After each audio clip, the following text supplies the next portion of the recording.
계속해서 이제 미국인들의 관습과 태도가 민주주의에 어떤 기여를 했는지 이걸 살펴보고 있어요. 그리고 이제 프랑스 같은 경우는 자유제도를 먼저 수립하고 그 다음에 이제 자유관습을 수립하려고 합니다. 그러니까 예를 들어서 귀족제도라는 법을 없앴어요. 그리고 이제는 어떻게 해요? 국민들의 의식 속에서 귀족이 제도를 없애려고 노력하는 거예요.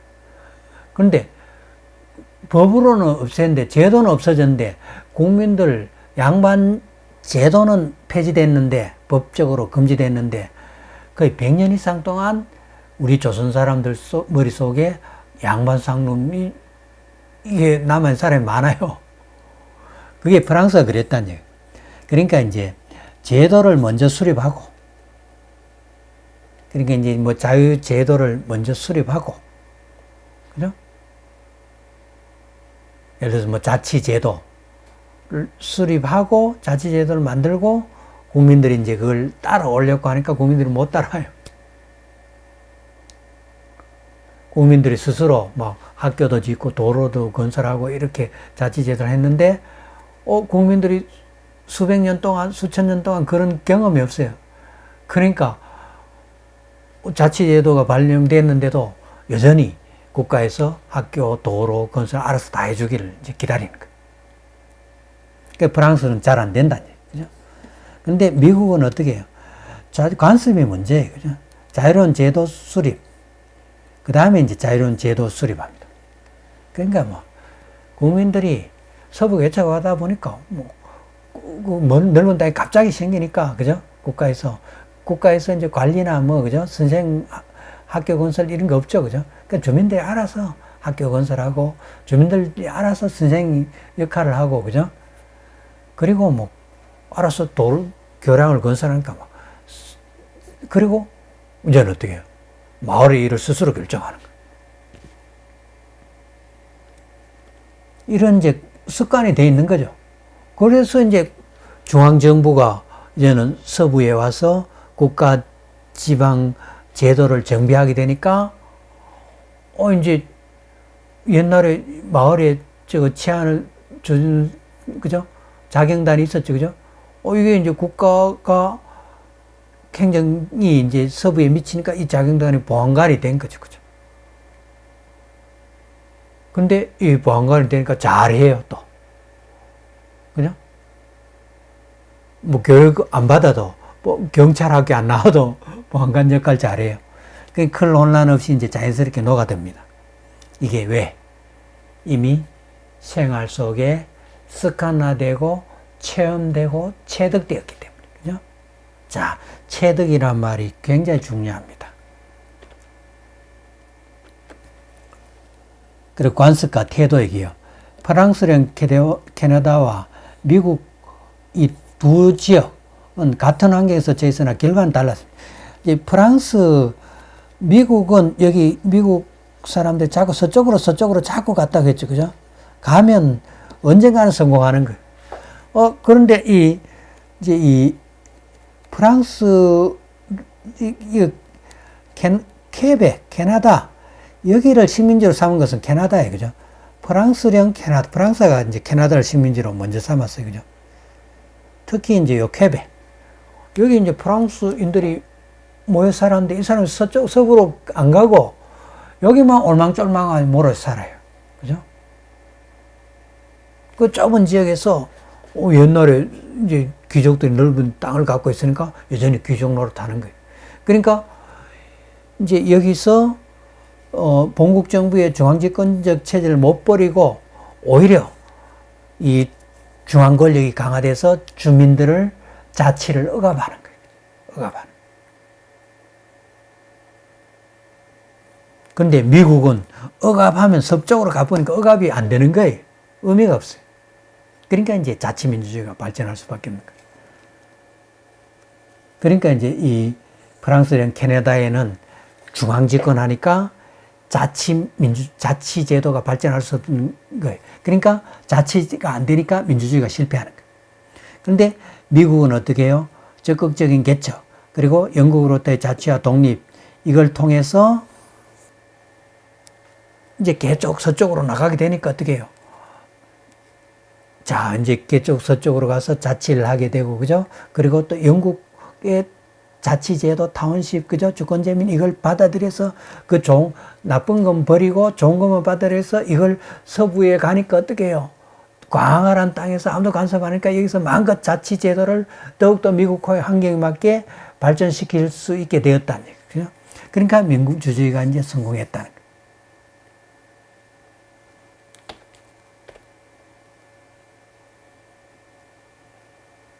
자, 이번에는 이제 연방정부와 주와의 관계, 그죠? 연방정부와 주와의 관계. 자, 이제 미국에는 13개 주가 같은 종교와 언어, 관습 이제 보유합니다, 그죠? 공통의 국가 목표를 가집니다. 그게 이제 미국이 1783년에 독립을 했어요, 그죠? 영국으로부터 독립을 했는데 독립전쟁할 때는 이 13개 주가 있었는데 이들이 이제 똘똘 뭉쳐 싸웠는데 전쟁이 딱 끝나니까 어떻게 해요? 서로 막 싸우는 거예요. 그죠? 왜냐하면 이제 중앙집권적인 어떤 중앙의, 중앙정부가 없어요. 있다 해도 막 거의 이름뿐인 거예요. 그죠? 그러니까 막 유럽의 강대국이 쳐들어오면 이거 막 서로 싸우다가 망할 지경이. 그리고 23개 주들끼리 서로 막 시기하고 질투하고 막, 그죠? 뭐, 전쟁하기 일보 직전까지 갔어요. 이러면 미국이 발전할 수가 없는 거예요. 그러니까 이제 강력한 연방정부를 결성해야 되고, 그죠? 강력한 이제 중앙정부, 그죠? 중앙집권, 그죠? 강력한, 그죠? 강한 정부. 그리고 이제 주정부. 스테이트죠, 그죠? 스테이트 주정부의 이제 그죠? 자치를 보장해야 되는 거죠. 자, 미국의 큰 숙제가 뭐냐면 강력한 중앙정부를 결성하고 또 국민들에게 자치를 보장해야 되는. 그런데 이게 원래 양립하기가 극도로 힘들어요. 그런데 미국이 이 두 개를 절묘하게 조화를 시킵니다. 그게 이제 미국 민주주의의 창의성이라는 거죠. 창의성. 자, 이제 독립전쟁 이후에 어떤 일이 있어도 연방을 유지해야 된다는 거예요. 연방이 붕괴가 되면 어떻게 돼요? 연방이 붕괴가 되면 서로 싸우게 되고, 미국은 뭐 서로, 그죠? 이제 싸우다가 망할 수밖에 없는 거예요. 그러니까, 그리고 이제 연방끼리 이제 강력한 중앙집권 국가를 결성하자고 하니까 이제 이게 작은 주가 손해가 볼 수 있죠, 그죠? 왜냐하면 큰 주는 인구가 많기 때문에 인원수에 의해서 투표 결정하면 인구가 큰 주의 10분의 1밖에 안 되는 주는 투표해도 의미가 없는 거예요. 그러니까 이제 이 작은 주들이 이제 강력한 중앙정부를 결성하는데 반대하는 거예요. 그러니까 이제 그들의 불만을 누그러뜨릴 방안을 제시해야 돼요. 그 대표적인 게 뭐냐면, 자, 이제 미국이 이제 이 주가 이제 예를 들어서 그 당시에 뭐, 그죠? 뭐, 오늘날은 뭐 50개지만 그 당시에 뭐 한 20개나 30개 됐죠. 그죠? 여기서 이제 주의 인구가 다 달라요. 그러니까 하원과 상원이 있는데, 하원은 인구 비례에 의해서 이제 이 하원 의원수를 뽑아요. 그 상원은 각 크든 적든 인구가 막, 그죠? 10배 되는 주든 아주, 그죠? 인구가 10분의 1밖에 안 되는 주든 똑같이 상원 의원이 2명씩 두게 되는 거죠. 이것이 이제 이 작은 주들이 이제 미국 이제 그죠? 강력한 연방의 성립에 찬동하고, 거기에 이제 구성원이 된 중요한 이유. 두 번째는 또 뭐가 있냐면, 대통령을 뽑는데, 우리나라는 온 국민이 투표해가 표 많은 사람이 대통령이 되는데, 미국에는 각 주마다 이제 선거인단이 있어요. 이 선거인단이 예를 들어서 뭐 인구가 많은 주에는 많고 적은 주에는 적은데, 그런데 이 선거인단을 어떻게 뽑나 하면 미국에서 이제 예를 들어서 A라는, 그죠? 대통령 후보와 B라는 대통령 후보가 있는데, 이제 그 주에서, 이제 이 과반 이상을 득표한 사람이 그 주에, 해당 주에 선거인단을 다 가집니다, 자기가. 그러니까 A라는 사람은, 이 사람은 대통령이 됐는데, 예를 들어서 그죠? W 부시라는 사람이 있어, 그죠?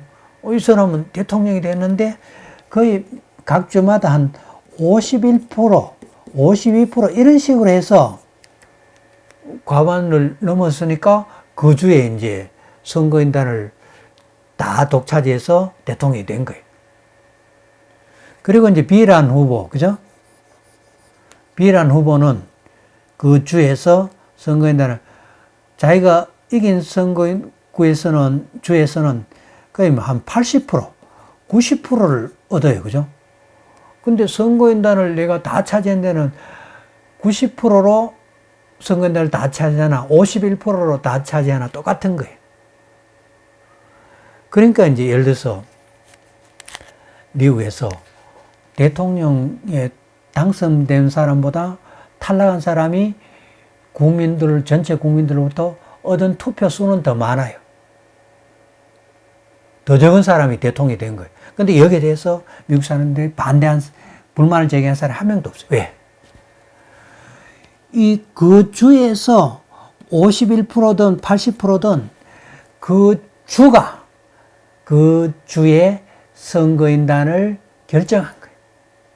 이 결정은 대통령 후보가 한 게 아니고, 그죠? 그 주가 자율적으로 결정한 거예요. 자치권.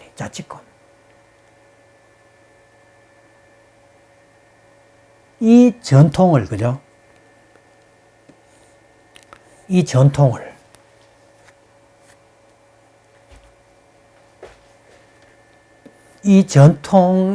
이제 주의 자치권을 인정하는 이 전통은 미국 헌법의 축이에요. 그죠? 강력한 연방, 주의 자치권, 그리고 개인의 자유보장.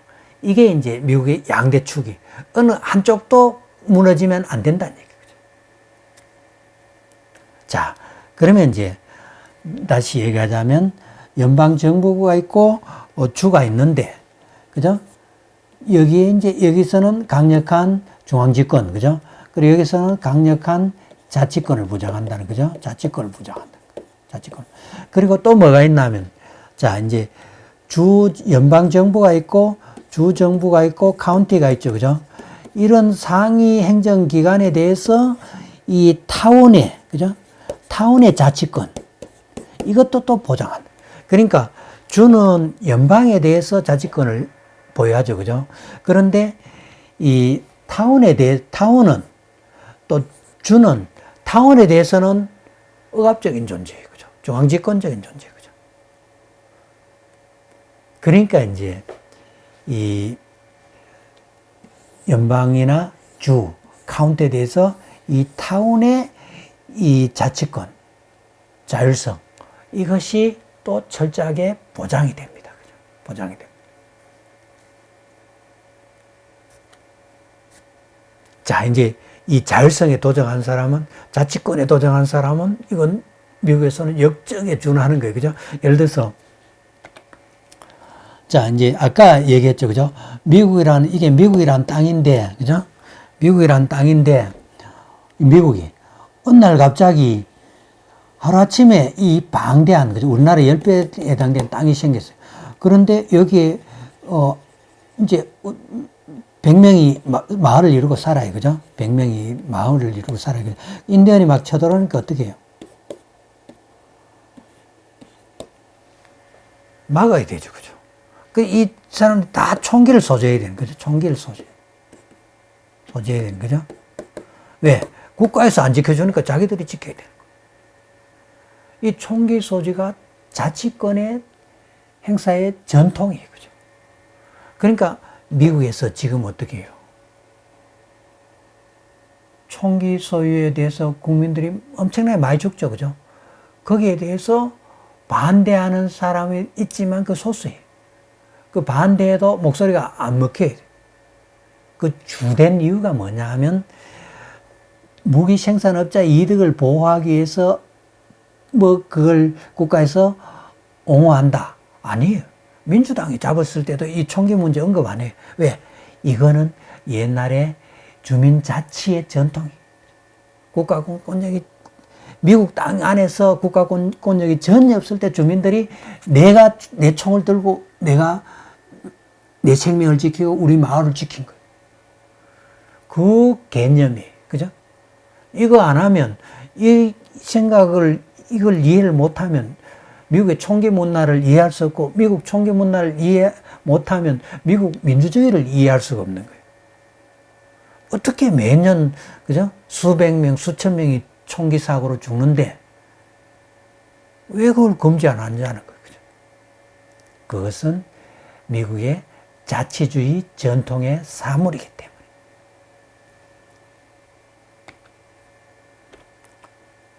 자, 이제 여기에 뒤에 대해서는 이제 그 다음 그죠? 이제 이에 대해서 이제 또 계속 설명이 이어질 거예요.